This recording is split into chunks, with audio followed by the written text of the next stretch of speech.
뉴스를 시작하겠습니다. 최순실 게이트의 진상을 밝히기 위한 제3차 청문회가 어제 오전 국회에서 열렸습니다. 이날 증인 명단에는 총 16명이 올라왔으며 전직 대통령 경호실 의무실장 등 의료계 관계자들이 줄을 이뤘습니다. 이날 청문회에서는 대통령 자문위인 김상민 씨가 임명 전부터 진료를 받다는 정황이 포착됐는데요. 김 씨는 박 대통령 취임 전후에 최 씨 자매의 이름으로 영양주사를 처방한 인물입니다. 한편 오늘 증인으로 출석한 김영재 원장은 5월 13일에 찍은 사진에 나타난 박 대통령의 멍자국이 필러 자국 같다고 밝히기도 했습니다. 지난 11월에 가계가 은행에서 빌린 돈이 대폭 늘어났습니다. 한국은행이 오늘 발표한 자료에 따르면 지난달 말 은행권의 가계대출 잔액은 704조 6천억 원으로 10월보다 8조 8천억 늘었습니다. 이는 한국은행이 통계를 내기 시작한 2008년 이후 매년 11월을 기준으로 가장 큰 증가폭을 보인 것입니다. 또한 부동산 시장에 영향을 받는 주택담보대출과 마이너스 통장 대출 등도 모두 급증한 것으로 나타났습니다. 정부는 올해 가계부채 억제를 위해 8.25 대책 등을 내놓았지만 가시적 성과가 보이지 않아 비판의 목소리가 커지고 있습니다. 4년 반 동안 이어진 시리아 알레포 지역의 전투가 종료됐습니다. 알-아사드 정권을 지원했던 러시아는 시리아 반군이 알레포에서 전투를 중단하고 도시에서 철수하는 데 합의했다고 밝혔습니다. 또한 반군 조직도 알레포 지역의 민간인과 전사들을 즉시 대피시키는 데 합의했다고 발표했는데요.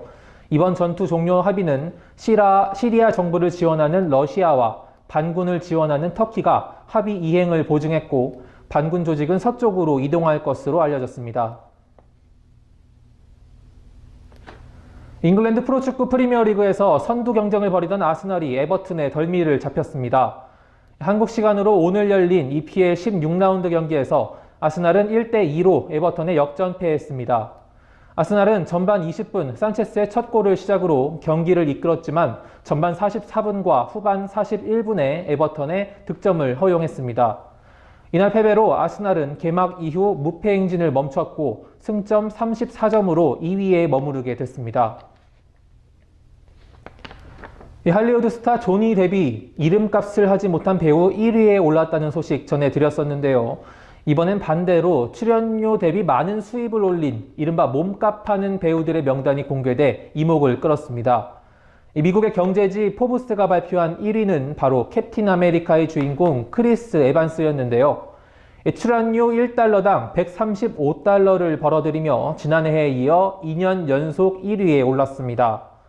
이 밖에 가디언즈 오브 갤럭시 그리고 쥬라기 월드로 인기를 끈 배우 크리스 프렛과 캡틴 아메리카 시빌 워에서 활약한 스칼렛 요한슨이 올해 이름값을 톡톡히 한 배우로 선정됐습니다. 서울 마포경찰서는 음주운전을 하다 사고를 낸 혐의로 개그맨 김성원 씨를 불구속 입건했습니다.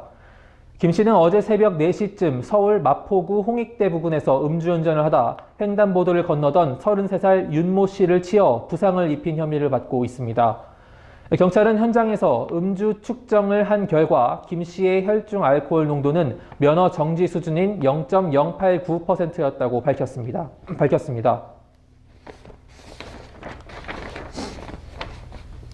수도권 기상청은 오늘 밤 11시부로 연천군과 포천, 가평, 양주, 파주 등 경기도 5개 시군에 한파주의보를 발령한다고 밝혔습니다. 기상청은 내일 오전 이들 지역의 최저기온이 영하 12도 이하로 떨어질 것으로 전망했습니다. 기상청 관계자는 경기 북부 일부 지역은 내일 아침 영하 12도 이하로 경기 남부 등 나머지 지역도 영하 10도 안팎을 기록할 것으로 전망된다고 설명했습니다.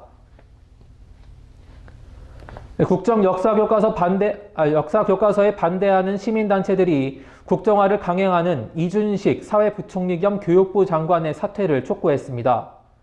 민족문제연구소 등 485개 단체가 모인 한국사 교과서 국정화 저지 네트워크는 오늘 서울 광화문 광장에서 기자회견을 열고 국민 여론은 국정교과서 폐기로 결론났다며 이 장관은 사퇴에 대한 책임을 지고 사퇴해야 한다고 주장했습니다.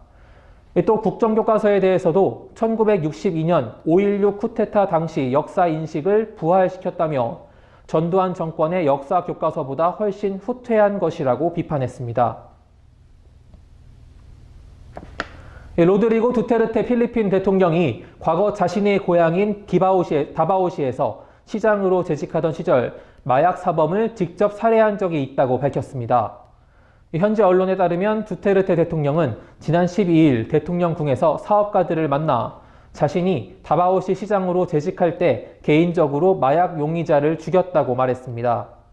두테르테 대통령은 1988년부터 총 22년간 다바오시 시장으로 근무했으며 지난 대선 때 시장 재직 초기 중국인 소녀를 유괴, 성폭행한 남성 3명을 직접 총살한 적이 있다고 인정한 바 있습니다.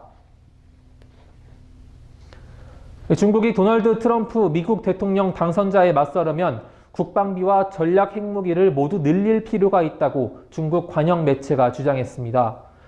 관영 환구시보는 트럼프의 하나의 중국 발언은 미국의 오만한 태도를 충분히 보여줬다면서 이런 입장은 미국의 군사적 우세에서 나왔다고 분석했습니다.